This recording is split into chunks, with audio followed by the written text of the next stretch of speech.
Ethan Carter walked out of the Human Resources office, holding a small cardboard box against his chest. 10 minutes earlier, he had been an employee with 12 years of loyal service behind him.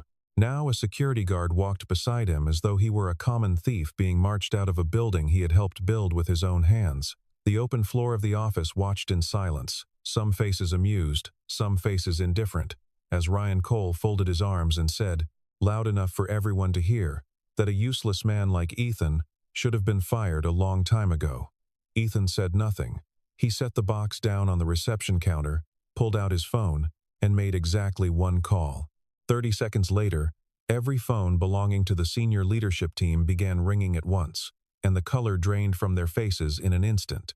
Ethan arrived at the office before 6 every morning, long before the parking lot filled, and long before the coffee machine in the break room finished its first cycle. He liked the quiet of those early hours, the hum of the servers, the low light through the glass walls, the sense that the whole building still belonged, briefly, only to him. He used that time to check the overnight logs, to read through client complaints nobody else wanted to touch, and to fix small errors before they became large ones.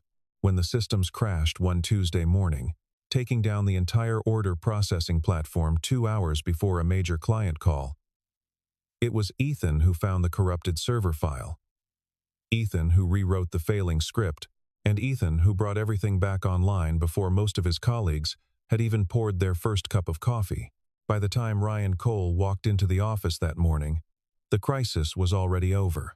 Ryan listened to the relieved chatter of the sales floor, learned the numbers were saved, and within the hour was standing in front of Victoria Bennett describing, in vivid detail, how his quick thinking under pressure had rescued the company from disaster. Nobody corrected him. The engineers who had watched Ethan work through the night stayed quiet, because correcting Ryan Cole in front of the chief executive was not a habit that kept a person employed for long. Ethan heard the story secondhand later that afternoon, standing near the printer, and he simply nodded and went back to his desk. He had learned, over many years, that some battles were not worth the noise they created.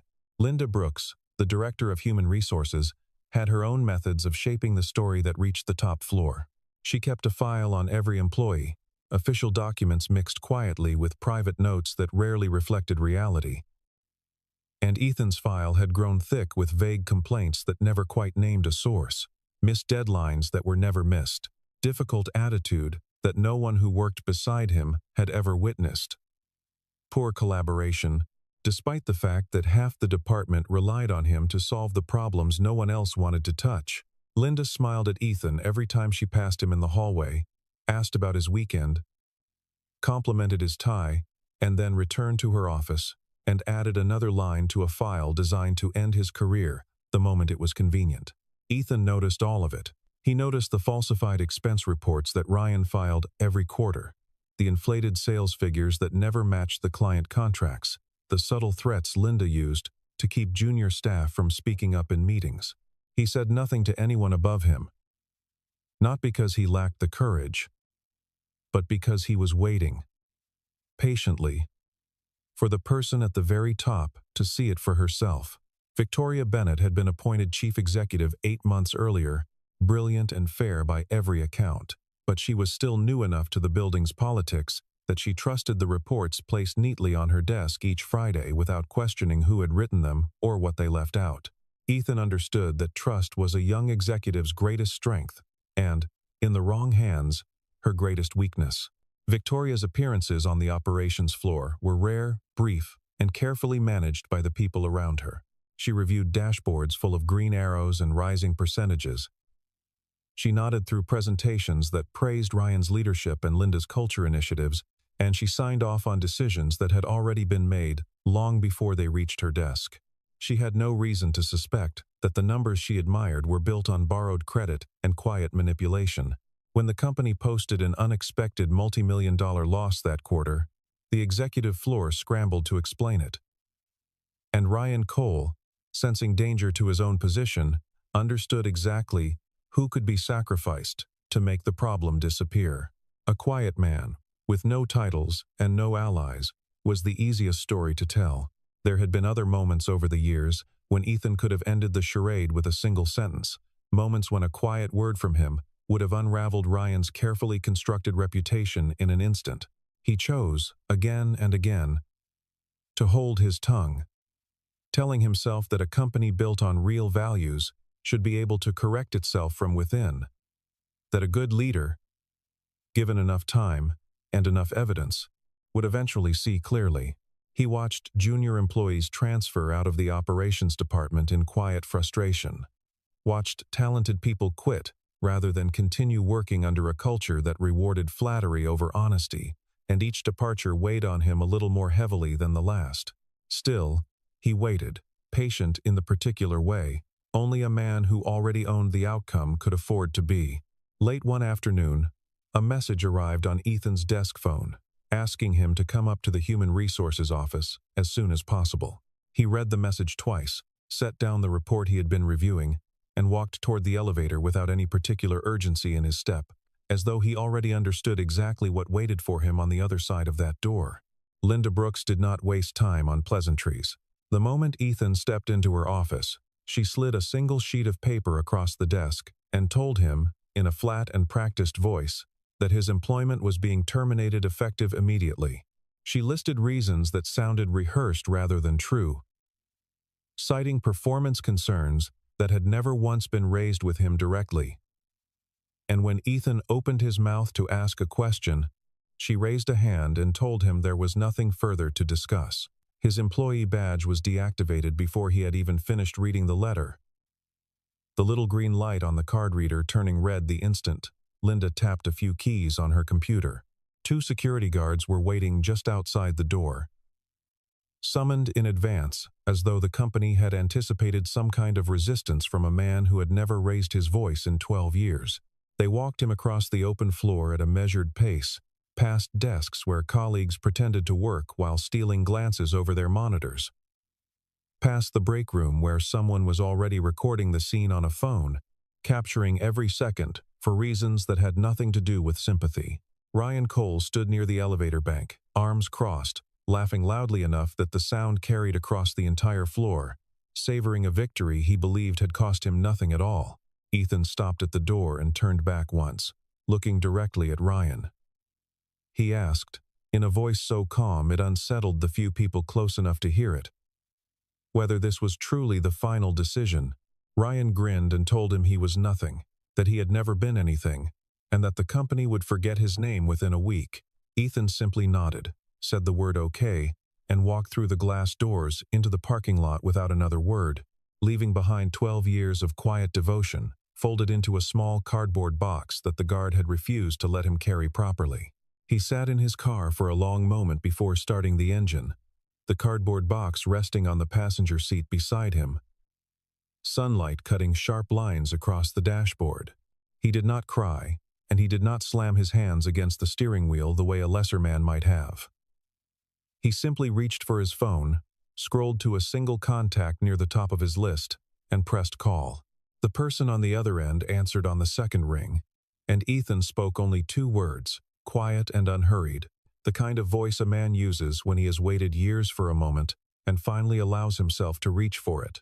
Begin now. There was no shouting in his tone, no trace of anger, no need to explain what had happened or why. The voice on the other end did not ask a single question. It simply said, "Yes, sir." And the call ended less than 10 seconds after it began. What followed happened with a speed that would have terrified anyone who understood what was actually unfolding behind the scenes. Within minutes, the chairman of the board received an encrypted message and immediately called an emergency session, canceling 3 unrelated meetings without explanation.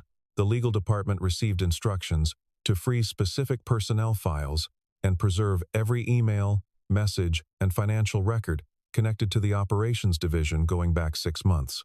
An independent auditing firm, already on retainer for exactly this kind of contingency, was activated and told to begin a comprehensive review before the end of the business day. The company's largest institutional investors received a brief, carefully worded notice that a material internal matter required their immediate attention. None of this reached the operations floor, where Ryan Cole continued to bask in the satisfaction of a job he believed was well done. He assumed in the smug and untested confidence of a man who had never been tested, that Ethan's phone call was nothing more than a bitter, empty gesture, the kind of thing a powerless man does to feel powerful for 30 seconds before returning to whatever quiet, forgettable life awaited him. He told a colleague near the coffee station that some people simply did not know how to accept the end gracefully. And he laughed again, the same laugh that had echoed across the floor less than an hour before, utterly unaware that the ground beneath him had already begun to shift. Victoria Bennett was in a client meeting when her assistant slipped a note across the table, interrupting a presentation she had spent 2 weeks preparing. The note contained only a few words, but they were enough to make her stand up immediately and apologize to the room, something she had never done in 8 months as chief executive. She was told only that the chairman required her presence in the main boardroom without delay, and that whatever she was doing could wait. Victoria walked the long hallway toward the executive floor, with a rising sense of unease she could not quite name. The kind of instinct that told her the world she thought she understood was about to look very different. When she pushed open the boardroom doors, she found a room that had never assembled this way in her tenure as chief executive. The chairman sat at the head of the table, his expression unreadable, in a way that unsettled her more than any visible anger could have. Beside him sat the company's lead outside counsel, a woman Victoria had only ever seen during formal contract signings. And across from them sat 2 independent auditors she did not recognize at all, along with a representative from the firm's largest institutional investor, a man whose presence alone signaled that this was no ordinary internal matter. The air in the room felt heavier than any meeting she had ever attended, thick with a tension that seemed to press against the walls themselves.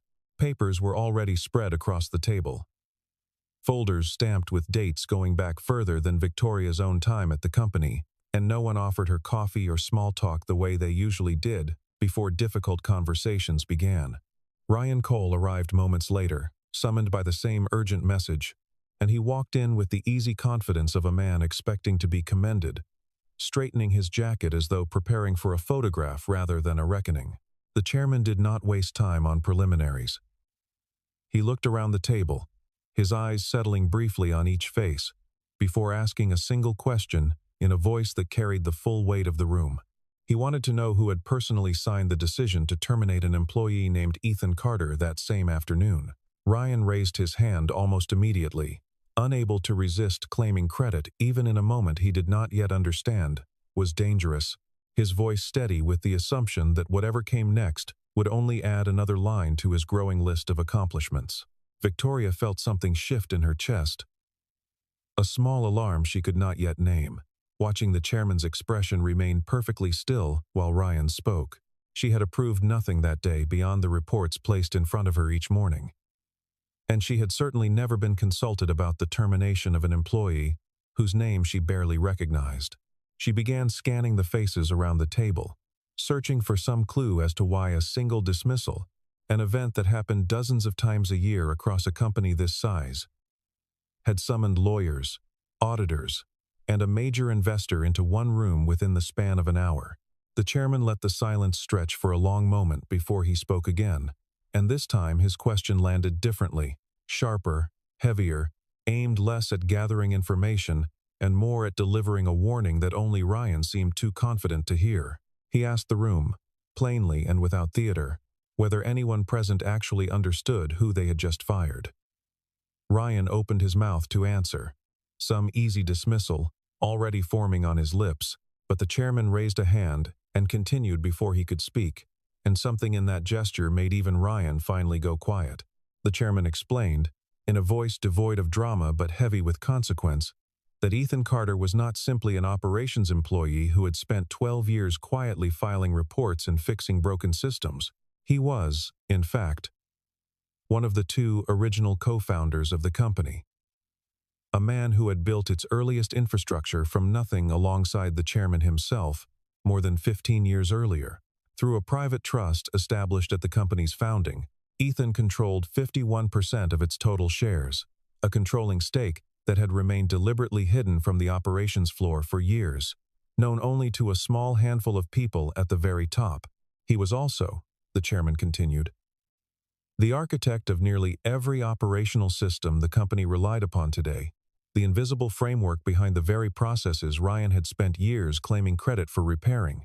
He had been offered the position of chief executive on 3 separate occasions and had turned it down each time, choosing instead to remain close to the ground floor, working quietly among the people whose daily struggles the leadership above them rarely saw or understood. Victoria felt the room tilt slightly around her, the polished mahogany table suddenly feeling very far away, as she began to understand the scale of what had just happened beneath her own signature.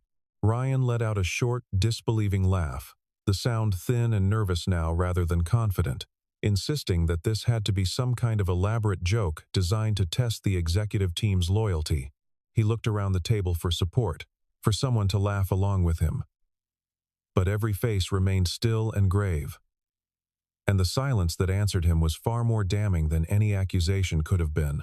He was still searching for an ally when the large screen at the end of the boardroom flickered to life, displaying a legal document bearing a signature dated more than 15 years earlier. The document was a certified copy of the original shareholder trust agreement, complete with notarized signatures, the company's founding charter, and a schedule of equity distribution that placed Ethan Carter's name at the very top, above every executive currently seated in that room. Beneath it appeared a second file, a formal ownership registry updated as recently as the previous quarter, confirming that nothing about his position had changed in the years since. Ryan's face lost every trace of color as he stared at the screen, his mouth opening and closing without producing a single word, the confidence that had carried him through the entire day collapsing in the space of a few seconds. The doors to the boardroom opened without a knock, and every head turned at once, drawn by an instinct that told them something irreversible was about to begin. Ethan Carter walked in wearing the same simple gray jacket he had worn that morning, no different in appearance than the man who had been escorted out of the building only hours earlier, except that now no one in the room dared to laugh. The room fell into a silence so complete that the hum of the air conditioning became suddenly audible, and no one, not even the chairman, spoke first. Ethan walked to the head of the table and stood there for a moment, unhurried, his eyes moving slowly across each face in turn, lingering just long enough on Ryan and Linda to let the weight of recognition settle fully before he said a single word. He asked, in the same measured voice he had used his entire career, for 6 months of security camera footage to be pulled from the operations floor, for the complete email archive of the executive management team, for every internal financial transaction processed through the discretionary accounts, and for the full quarterly performance reports submitted to the board over the past 2 years. His voice carried no anger, no theatrical pause for effect, only the calm precision of a man who had already known, long before this moment, exactly what those records would reveal. The evidence appeared on the screen piece by piece, each file more damaging than the last, painted in the cold, undeniable language of dates and numbers and timestamps that could not be argued with the way a story could. Ryan Cole's name surfaced first, connected to a pattern of misappropriated funds routed through vendor contracts that did not exist, along with internal messages showing him pressuring junior staff to falsify performance metrics ahead of quarterly reviews. There were records of manipulated key performance indicators, inflated by numbers quietly borrowed from other departments' unclaimed credit, and evidence of bonus payments approved for work that had, in fact, been completed entirely by someone else. Linda Brooks appeared next, her carefully maintained reputation unraveling under the weight of her own paperwork. The files revealed fabricated human resources documentation used to justify terminations that violated the company's own employment policies, complaints altered or deleted entirely when they threatened people she favored, and a pattern of covering for Ryan's misconduct that stretched back years, documented in her own handwriting across dozens of internal memos she had assumed no one would ever read again. Mark Hansen's contribution to the pattern was smaller in scale, but no less deliberate. A quieter habit of claiming the achievements of employees beneath him, particularly the very man he had spent years belittling in front of the sales team. Screenshots of internal messages showed him instructing junior staff to remove Ethan's name from client-facing reports before submission, replacing it with his own, a small daily theft repeated so often It had simply become part of how the department operated. Victoria watched each new file appear with a growing sense of horror, the picture of her own company reassembling itself into something she barely recognized. She had built her confidence in this leadership team on quarterly numbers and polished presentations, never once suspecting that the very foundation beneath those numbers had been hollowed out by the people she trusted most. Every rising chart she had praised in board meetings, every award Ryan had accepted on stage at company events, every glowing performance review Linda had signed, all of it now looked less like success and more like an elaborate performance staged specifically for her benefit. The chairman watched her expression change and said nothing, allowing the evidence itself to finish the argument he had started with a single question an hour earlier. Beyond the individual acts of theft and deception, a larger pattern began to emerge from the files, one that painted a picture far more troubling than a handful of dishonest employees acting alone. The evidence showed a system that had quietly rewarded cruelty for years. Promotions handed not to the people who solved problems, but to the people who best protected the interests of those already in power.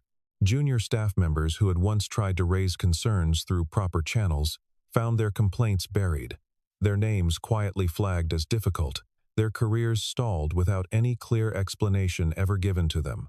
Ethan had watched this machinery operate for years from the ground floor, close enough to see every gear turning. And now, for the first time, the people who had built that machinery were forced to watch it turned against them. Victoria asked, her voice barely above a whisper, how long this had been allowed to continue without anyone above intervening. The chairman answered for Ethan, explaining that the trust structure had been designed precisely to allow the company's true owner to observe without interference, to see the culture as it actually existed, rather than as it was presented in polished quarterly summaries. It was, he admitted, an imperfect system, one that had allowed real harm to accumulate before it was finally addressed. But it had also produced something no ordinary audit ever could have, an unfiltered record of exactly who the company's leadership truly was, when they believed no one important was watching. When the last file closed on the screen, the room waited for someone to offer an explanation, some defense, some plea that might soften what had just been laid bare in front of the company's most powerful people. Ryan opened his mouth once, twice, but no words came. And Linda simply stared down at the table, her hands folded tightly in her lap, as though holding herself together by force. Ethan let the silence stretch long enough for every person in the room to fully absorb what they had seen, and then he spoke only 4 words, quiet, final, and impossible to misunderstand. Fire every one of them. The instructions moved through the building faster than anyone could have anticipated, carried not by rumor but by formal directive, issued jointly by the chairman and legal counsel within minutes of leaving the boardroom. Ryan Cole, Linda Brooks, Mark Hansen, and 3 other members of the management team who had been complicit in covering for them were placed on immediate suspension, their access to every company system severed before they had even returned to their desks. Security badges deactivated with a keystroke, the same quiet mechanism that had ended Ethan's access only hours earlier, now turning against the people who had wielded it against him. Company laptops were seized and sealed for the ongoing audit. Desks were cordoned off, and personal belongings were cataloged by compliance staff under the watchful presence of security personnel who had been briefed to expect resistance. When the guards arrived to escort Ryan from the building, he walked the same path Ethan had walked that morning, past the same desks, through the same glass doors, trailed by the same murmurs that had followed his former colleague only hours before. The symmetry was not lost on anyone who witnessed it. Word of what had happened in the boardroom spread through the building within the hour, not through any official announcement but through the quiet, urgent whispers that travel faster than any memo ever could. People who had laughed along with Ryan that morning now stood frozen at their desks, replaying every small moment of cruelty they had witnessed or participated in over the past several years, wondering how much of it had been noticed by someone who had simply chosen not to react. A junior analyst who had once been publicly humiliated by Mark Hansen in front of an entire department meeting sat quietly at her desk, staring at nothing, unable to fully process that the man responsible might finally face consequences for it. The operations floor, usually filled with the low buzz of phone calls and keyboard clatter, fell into a silence unlike anything the building had experienced in years. No one laughed this time. No one recorded the scene on a phone for entertainment. Employees who had once nervously watched Ryan pass their desks now watched him leave for the last time. And something in the collective mood of the room shifted, a quiet, cautious sense that the ground they stood on had just become more solid than it had been that morning. Victoria remained in the boardroom long after the others had filed out, staring at the closed laptop in front of her, as though it might offer an explanation she had not yet fully absorbed. When she finally looked up, she found Ethan still standing near the window, unhurried, watching the late afternoon light fall across the city skyline as though the last several hours had cost him nothing at all. She asked, quietly, whether he had a few minutes to speak with her privately, and he simply nodded and gestured toward the small conference room down the hall. Once the door closed behind them, Victoria did not waste time with careful diplomatic language. She apologized, plainly, and without excuse, for the decision that had been made under her leadership, even though her signature had never technically appeared on the termination letter. She told him she should have questioned the reports more carefully, should have spent more time on the operations floor instead of trusting the polished summaries delivered to her office each week, should have noticed the pattern long before it required a chairman's emergency intervention to expose it. Ethan listened without interrupting, his expression calm rather than cold, and when she finished, he told her something she had not expected to hear. He said a chief executive did not need to know everything happening inside a building this large, that no leader ever truly could, but that a chief executive did need to know how to recognize who deserved her trust and who was simply skilled at earning it falsely. Victoria felt her composure slip for the first time that day, and to her own surprise, she found herself blinking back tears in front of a man she had fired less than 8 hours earlier.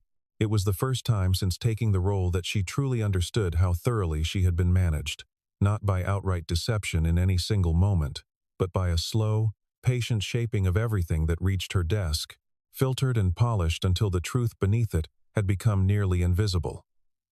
She admitted quietly that she had believed herself to be a fair and attentive leader, only to discover that fairness meant very little if the information guiding her decisions had been curated by people with something to hide. Ethan told her, without any trace of bitterness, that he had once considered stepping away from the company entirely, retiring quietly to a smaller life far from boardrooms and quarterly targets. He explained that he had built this place from nothing many years ago, back when it was little more than an idea and a handful of employees working out of a converted warehouse, and that somewhere along the way, as the company grew larger and more profitable, he had begun to wonder whether the values it was founded on still meant anything to the people running it day to day. He said he had returned not to reclaim power or attention, but simply to observe, quietly and without title, whether the culture he had once poured everything into still reflected the principles that mattered to him. 12 years on the operations floor had given him an answer he had not wanted to accept, a slow accumulation of evidence that something had gone wrong long before today's collapse made it impossible to ignore any longer. Victoria studied him carefully as he spoke, seeing for the first time not a mysterious founder revealed by dramatic circumstance, but a tired, thoughtful man who had simply wanted to know if the thing he built still mattered.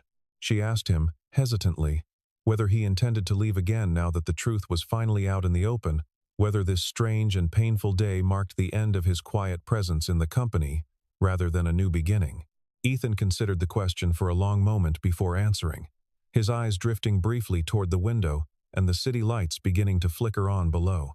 He told her he had no interest in taking the chief executive title for himself, that he never had, and that the company did not need another founder standing at its head issuing commands from behind a closed door. What it needed, he said, was a leader willing to rebuild the trust that had been broken, someone who understood now, in a way she could not have understood 8 months earlier, exactly how fragile that trust truly was.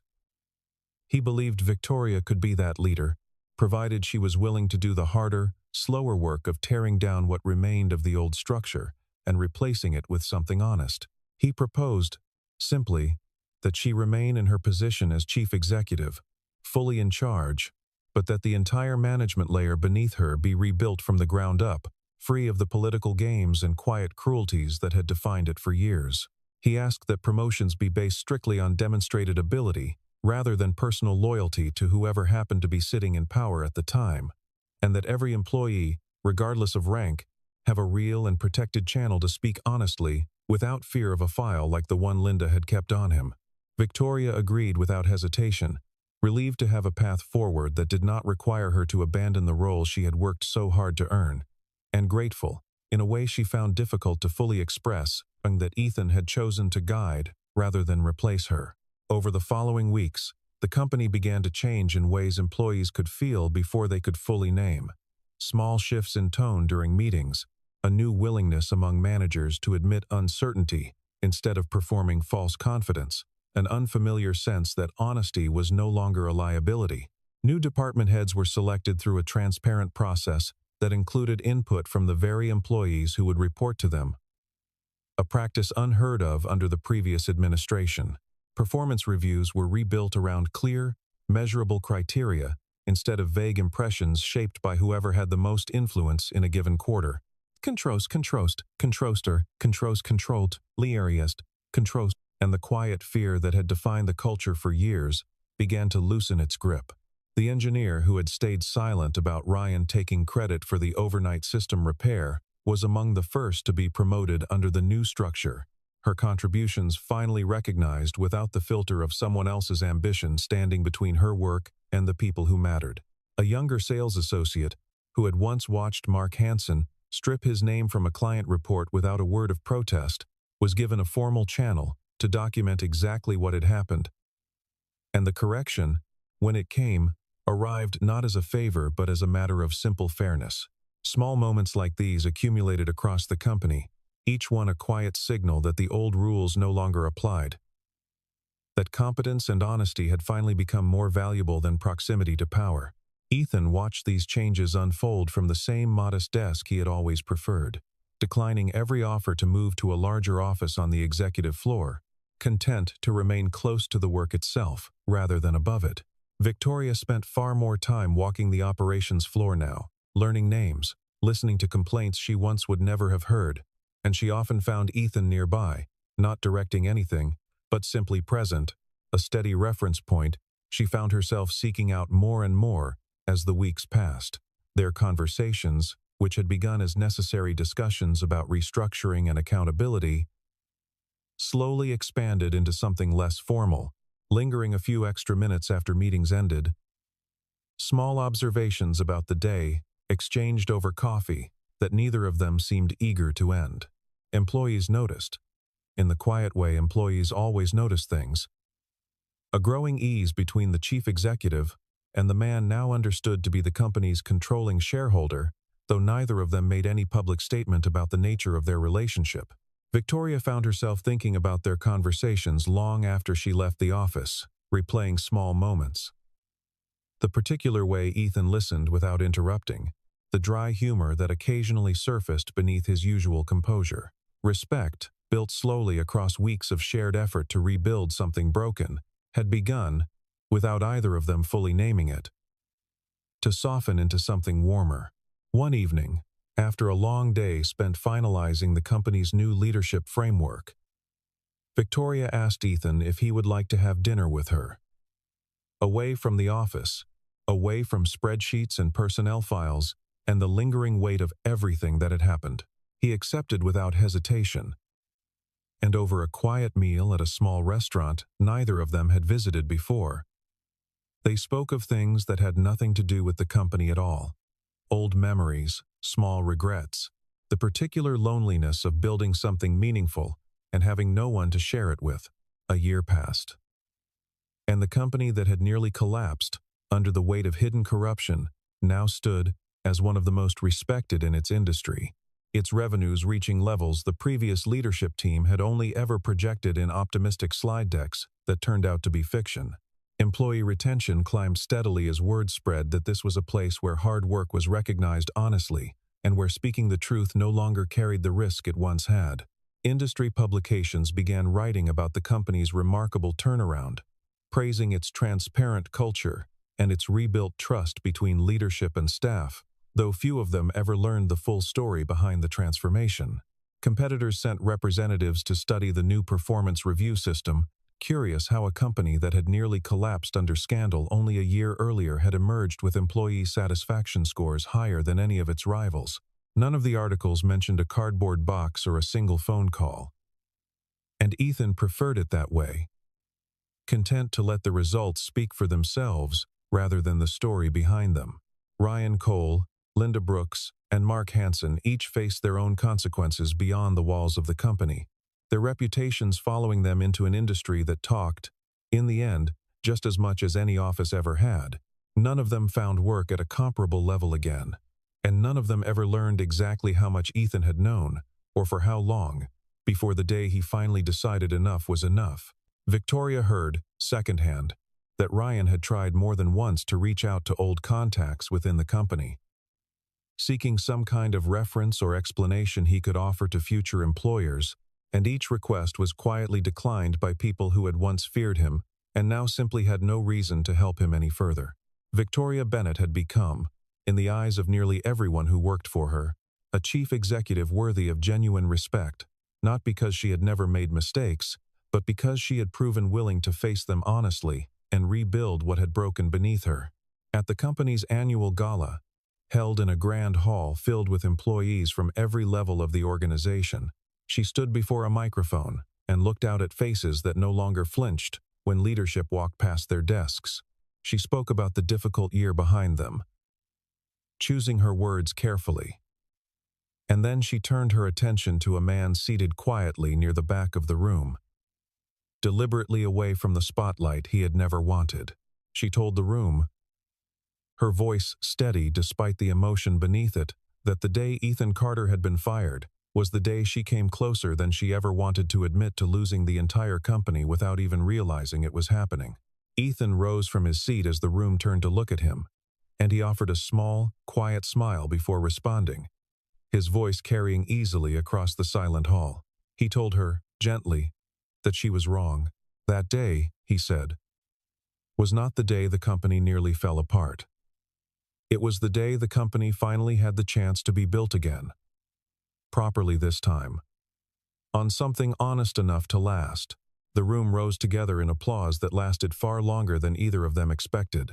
Employees who had once quietly recorded his humiliation now standing to honor the truth of who he had always been.